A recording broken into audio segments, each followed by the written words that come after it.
everyone, welcome to LukeLore, a quick deep dive into a folklore topic where I share some of the stories from around the world that have piqued my interest. This episode is something I was going to prepare earlier, but I promptly dropped ill. I went to Scotland a little earlier in the year, which is sadly how I probably caught turducken. As a friend said afterwards, you go outside once and you immediately catch the Rona. Typical me, really. Oh well, it was beautiful. A trip to Loch Ness on an absolutely roasting weekend. A bit of a rarity when you travel to Scotland in September. You would normally get near biblical levels of rain attempting this, but I got to see the Loch and Castle Urquhart in glorious sunlight, and I also got to see the stars at night, which was something my soul was starved for being city-bound for so long. I wouldn't say it was worth being bedridden with turducken, but it was at least something. Seriously, follow medical advice. All of it. Don't pick one. To coin some gamer parlance, you're stacking saving throws on this thing. No single option is perfect, but the more you do, the more chance you have to not get the big bad of 2020 if you cross paths with it. Stay safe, it ain't nice. We've already said hello to Nessie on episode 15, how much Lake Monster is too much, and we visited Scotland a few times talking the fur folk in a few other episodes, so I'm going to try and cover new ground here. Once again, English person attempting pronunciations warning. I shall do my best, but English attempts to pronounce Celtic and Gaelic words frequently go awry. Right, let's go visit the lore of the Highlands. Brownies and the importance of minding your manners. I don't think we've gone over brownies before, or at least not in detail. I'm going to go with the brogue heavy pronunciation to help distinguish them from sweet treats, as you definitely want to mind your manners around brownies. A type of furry, and also similar to worldwide stories of household spirits, brownies are generally a great help. In appearance, they are the epitome of the wee folk. They're tiny people with the appearance of old men, frequently naked old men to boot. And I mean tiny, not short, they're about the size of mice. Should these fae take up residence, they keep the shared home they've adopted in good order. They clean up here and there, and they're good at keeping negative entities away since they're far more powerful than their diminutive size belies. And this is where you need to start paying attention. The two words you really need to focus on are powerful and furry. By all means, leave out milk and oats for them as offerings. Offerings. Never gifts, for brownies are proud. Never payment, because no human owns them as an employer. Feel free to just not at any time talk about what these are or why, if you're worried you may slip up and say the wrong thing where the brownie may overhear you and take offence. Do not try and pay them, and certainly do not offer them any clothes. Again, you'll just offend them. And do not name them. This one doesn't seem to offend them much, but they seem to move on never to return if you do this. There's a small simple poem about one beloved brownie who lived at Clochflodich Farm near Pitlochry. As this brownie loved to play in the Altmoor waterfall, leaving muddy footprints around the farm, the people in the area began to call them Puddlefoot. Without thinking, one person who spotted the brownie called out a greeting to them using this name, without thinking about what they were doing, and the brownie disappeared never to be seen again. It's a very simple little poem. Puddlefoot, Puddlefoot, come away hame, we're sorry for the naming, we'll nae do it again. I suspect this poem doesn't do much good on account of the fact it begins by naming the brownie twice. Poor Puddlefoot was a brownie that was missed, but not every brownie is the same. They may have strange ideas about how the home should be cleaned and where things go. Persistently misplaced items turning up in the same unusual place each time could be a sign a brownie has taken up residence. Some brownies are notorious snorers after a long day of chores, and the humans they cohabit with could suffer lost sleep to the noise. They're also well known for telling raucous tales, so young children could learn certain phrases and words you would rather they didn't at an alarming rate. Plus, never rule out simple mischief. Brownies aren't some fixed primal force, each has a personality of their own. To shift the troublesome brownie, you can attempt one of the accidental ways to lose them outlined above, a gift of clothing or giving them a name. The problem is what may follow. While generally well-intentioned furries, brownies have the usual duality of nature, and you may get more than you bargained for trying to drive one away. They will leave, the problem is what they do on the way out. Some will just vanish. Some will wreck the house first, upending and breaking as much as they feel like venting their anger before they leave. Then we're back to the deceptively powerful problem, and why you should certainly never attempt to mess with a brownie directly unless you're absolutely desperate. A brownie is able to curse the entire land that a homestead covers. This is never going to go well, with the home turned into a lightning rod for misfortune and disease. But if the brownie was shifted off of a farm, only to turn out to be an extra spiteful or accidentally very offended one, this can spell disaster for the entire area relying on that farm. Brownies are generally a good thing though. You just need to understand them and mind your manners.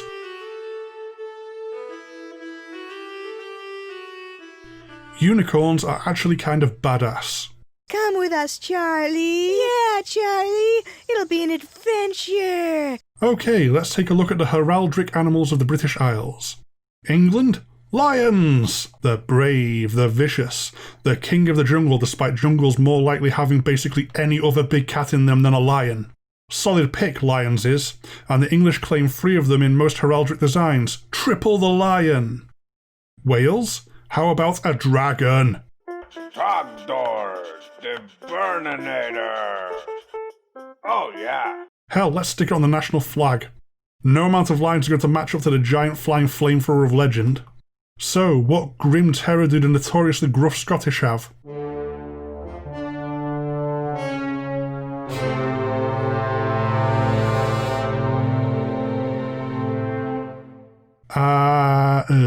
It's a unicorn. Charlie! This may not seem too impressive in a world full of soft toys and My Little Pony, but a unicorn appears to be some sort of furry creature. Long-time listeners, or first-time listeners who paid attention to the brownie story for that matter, should have alarm bells ringing at that. Let's start with the basics. It's a giant, powerful horse that's potentially magical and not beholden to physical limitations. Have you ever seen an angry horse on a rampage? Now stick a big stabby point on the end of one. Anyone wondering if a unicorn may be chill might not be thinking of a Scottish unicorn. Your big clue how chill these unicorns are would be how they are always depicted as rampant on heraldic devices. These giant murderous stab horses mean business. Sadly, all stories and legends point to unicorns being stubbornly hunted into extinction, for they had an unfortunate magical property that was worth too much to those who could catch wind of one. The alicorn on their head was able to neutralise any poisons. These spiralling magic horns are very unlikely to have anyone attempt to fake them, since they have a very simple test. Place the alicorn in water. It should immediately begin to boil while remaining cool. You instantly now have pure water, as well as proof of the magic it contains. In a world before modern medicine, a genuine alicorn was virtually priceless, and there are many medieval tapestries showing the hunting to extinction of unicorns for this prize. All purportedly genuine alicorns are lost to time, including the famous ones such as the Stuart alicorn of Stirling. Speaking of the Stuarts, the House of the Stuarts are closely tied to unicorn myths, more so than just owning a gold-mounted alicorn that went missing, either to thieves or else just hoarded for its powers. The Stuarts went a long way towards enshrining unicorns as the national animal of Scotland, and there's a legend that the heir to the House of Stuart will be guarded over by a unicorn when they're young. A guard unicorn would probably be a good way to prove an infant heir is genuine. Should anyone aiming malice towards the child turning up as a trampled corpse that looks like they were struck top speed by a lance, especially somewhere you shouldn't be able to fit a mounted knight, probably doesn't need a DNA test to prove that they are the real Stuart heir. The Elfin Knight. Guess we're doing a furry episode then. Plenty of stories for them across Scotland, and we're on to the final story now anyway. This is a story of 2 noblemen more bold than smart, and a moor they shouldn't have been messing around on. Hold on to your horseshoes, as this story is absolutely loaded with iconic fair folk mishaps for mere mortals to blunder into. It also seems to be something with a wild hunt related story. If you're already familiar with those kind of legends, wait and see for the similarities. There was an infamous moor in Scotland that was well known to be haunted by an elfin knight. While rumour had it that they only appeared every 7 years, the consequences of crossing them were so dire no one wanted to risk it. Fully armoured men would ride off into the moors and simply vanish. Everything gone. No sign of a struggle, no sign they were even there, never to return. 2 young earls who loved the chase of the hunt, Earl St. Clair and Earl Gregory, decided that the haunted moor no one would dare set foot upon, let alone live in, must surely just be an old wives' tale. Since it was completely reclaimed by the wilds, it was full of animals that would make great game for bored nobles. This was somewhat flawed reasoning. They really should have spent more time on the no one dares set foot out there part of the equation, rather than the whole, hey look, loads of animals, because no one is stupid enough to roam that moor bit. Earl Gregory was completely unfazed by such petty concerns of vanishing without a trace when there was sport to be had, but Earl St. Clair was a little more cautious. Still blinded by the thought of the fun to be had on this wild moor, but with some thought for safety. Earl St. Clair mentioned the old stories that, to bind a clover to your arm as a sign of the Trinity, you'd be protected from the powers of the Elfin Knight. Earl Gregory laughed this off as childish, but setting off to the moor, Earl St. Clair took the time to pluck a leaf of clover from a meadow and bind it tightly to his arm with a silk scarf as a ward against fairy mischief. Once there, they rode for hours without a care in the world, enjoying the unspoiled moor for themselves. But eventually, a knight clad all in green crossed their path at an unnatural speed, and both earls were overwhelmed with a sense that they knew this knight and should follow after them wherever they may go. Earl Gregory was delighted, vowing to catch up to this knight in green and see what the hurry is, which came as a shock to Earl St. Clair, as the knight was clearly galloping through the air above the ground at a speed they guessed was 7 times that possible of a mortal horse.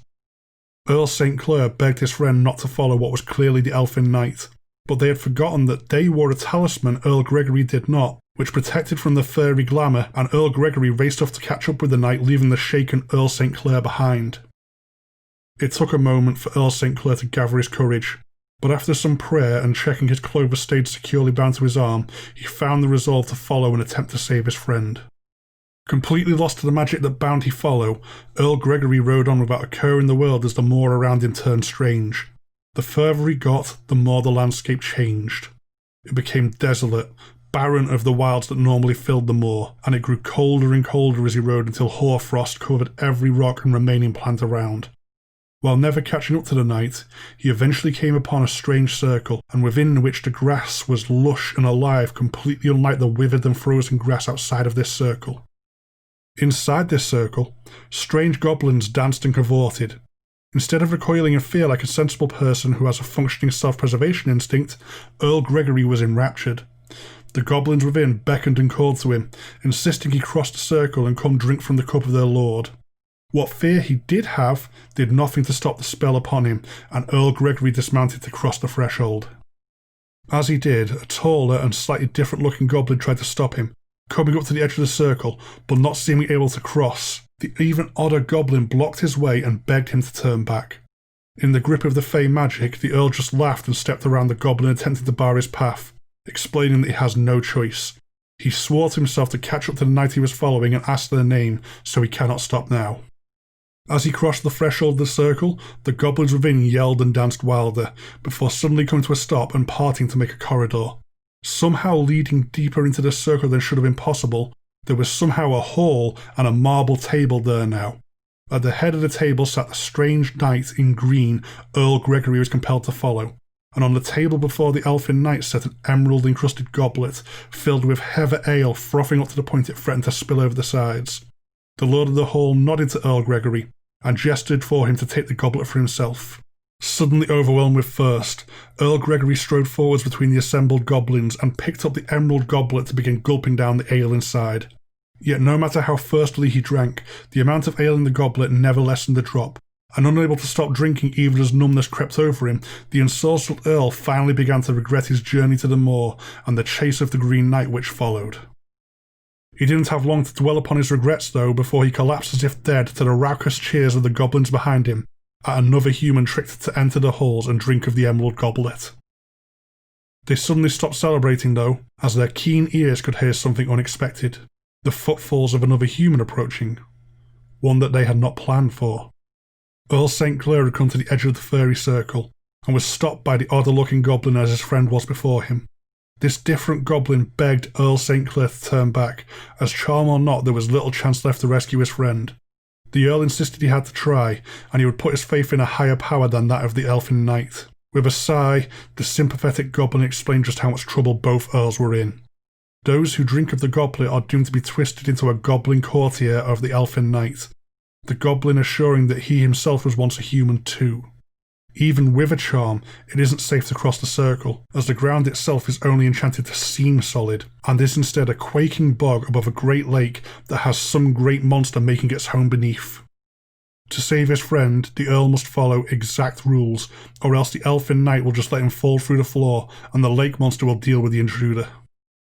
Earl St. Clair must stay still and motionless, despite the cold and how tired he may get, at the very edge of the fairy circle.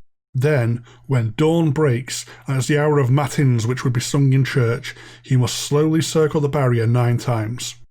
Once back to where he started for a 9th time, he must cross into the hall and walk calmly without uttering a single word to the table and grab the goblet.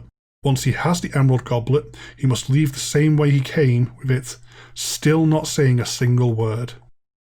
Feeling that the goblin spoke true, Earl St. Clair stood shivering in the cold and waited for the right time to act. Come morning, as the bells of matin rang out across the moor, he began the slow walk around the boundaries of the fairy circle.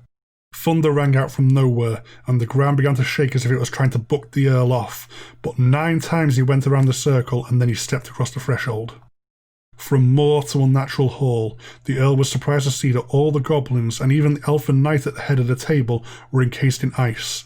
Saying nothing, he moved among the prone figures and headed straight to the table, ignoring everything around him, even the apparent corpse of his friend on the floor before him.